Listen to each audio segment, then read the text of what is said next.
Well, it's exciting to be here in Ho Chi Minh at the ITF Conference and Annual General Meeting.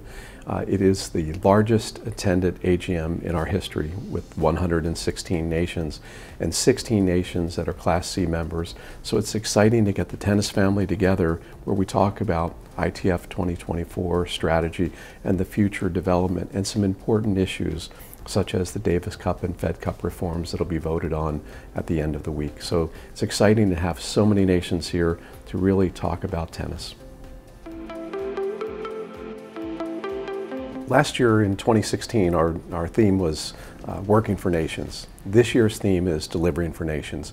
And at the conference, we're going to be talking about the ways that the ITF has increased investment in development, as an example, by $4.4 million over the last couple of years, how we're spending more money towards the nations to give them the support that they deserve with about $11.4 million in incremental spending.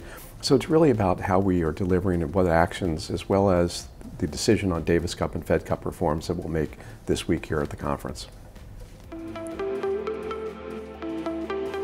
One of the most important things we'll talk about this week is development. It's been one of the critical factors. It's at the core of ITF 2024. And development is really what drives the next generation of players and enthusiasts to the game. And the nations are the people that do it. So we'll have a great session on development.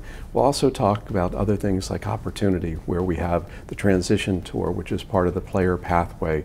It's so difficult for players, the juniors, to make it through to the professionals. So there'll be an interactive session on the new transition tour that will begin in 2019.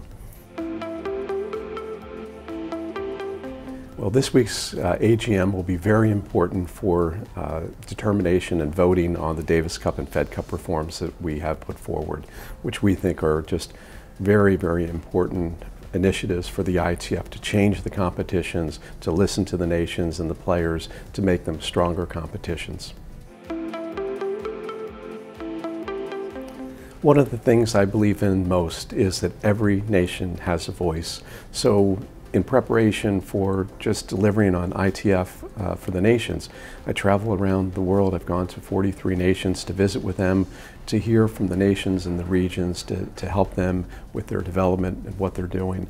Also by committees and commissions where we've appointed more nations to be represented, helps the ITF by having more diversity and helps the nations have a voice within the ITF.